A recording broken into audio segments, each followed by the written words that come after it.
Adrian. We haven't met. Adrian, I think we should. Oh, we worked opposite each other briefly, Alan. It didn't really work out. I don't know that we need Mr. Ed talking up the front there, but unless it adds something to it. Hello, I'm Mr. Ed. And this Peter Shelley song better be memorable, G Baby. If not, I think people would know Love Me, Love My Dog, or perhaps they know this G Baby thing. Peter Shelley, by today's standards, is a has-been cabaret artist, Alan. Gee, baby, what can I do when you're gone? Gee, baby. I have to say I've never heard of Peter Shelley. MASH, that's fine.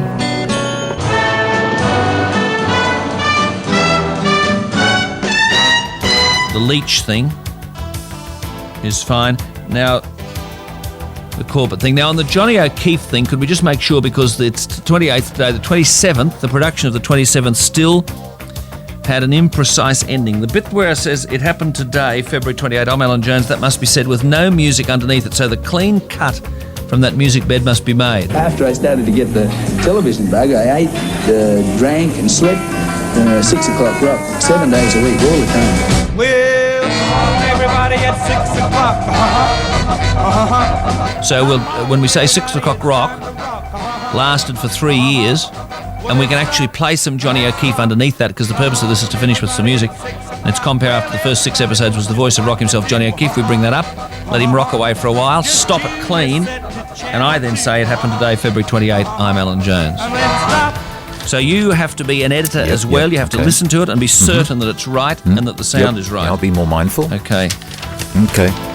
Turn it off. It's Monday the 28th of May. It's 4.5 minutes to 6. That the first atomic bomb was dropped on Hiroshima. I declare open the Olympic Games of Melbourne. I have a dream today.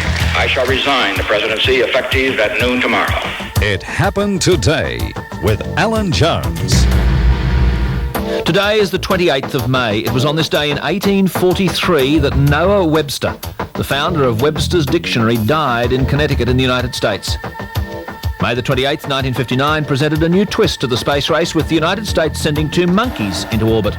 The monkeys, Abel and Baker, were launched from Cape Canaveral in Florida to become the first animals ever in space.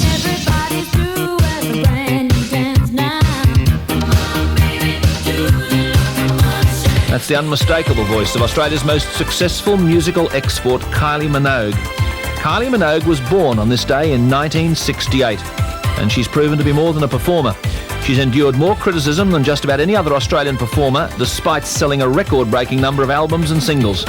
Kylie Minogue is also the most successful solo performer ever to appear on the British and many European charts. It goes back to when I was about 11, and my younger sister Danielle was asked to go for an audition for Crawford's, and I went as well. Neither of us got the part we were going for, but I got a different part in the Sullivans. So I played a Dutch girl called Carla for a couple of months. I also did Skyways when I was that age. I did the Henderson Kids and a couple of other series, and then when I finished HSC I went into Neighbours, and I was meant to be in for between 1 and 12 weeks, and never left until 2.5 years later. Kylie Minogue, born on this day in 1968. May the 28th is the birth date of Australian novelist Patrick White. White is credited with becoming the first Australian to win the prestigious Nobel Prize for Literature in 1973. In the same year, he was made the Australian of the Year. It's also the birth date of British novelist Ian Fleming, the creator of James Bond or 007. Fleming was born on May the 28th, 1908. He died aged 56 in 1964. In fact, the real James Bond died in February 1989, aged 89. And if you were born on May 28, you celebrate your birthday with Gladys Knight from Gladys Knight and the Pips fame, and John Fogerty, the lead singer and writer with Creedence Clearwater Revival. Fogerty, born in California on May 28, 1945, now enjoys a solo career, but it was with Creedence Clearwater Revival that he gained his distinguished road to stardom. The song you came to know as Bad Moon Rising, I guess I've been trying to write for ever since Elvis Presley didn't follow up Mystery Train with another one. That was my own particular obsession, I guess, because we got so little of it. It's just that sound, that thing that needed to be done there, and for some reason nobody did. I see bad moon rising,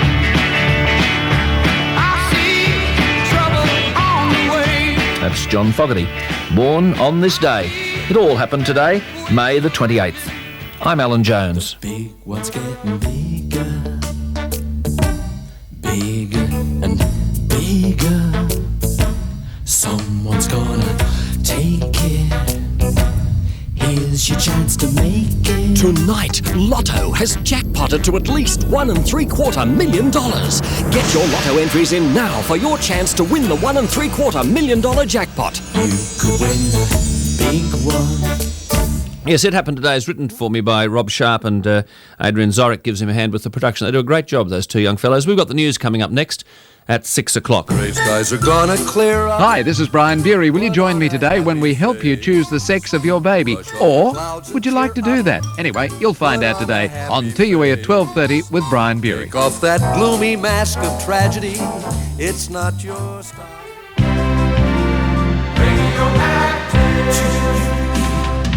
When explorer Hamilton Hume discovered the Murray River.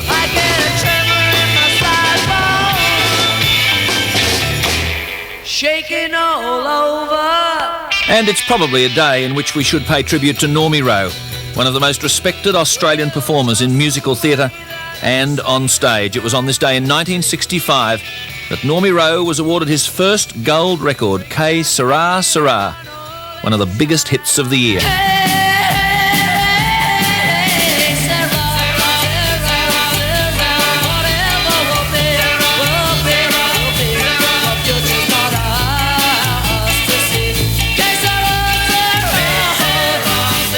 That's Normie Rowe, his first gold record on this day in 1965.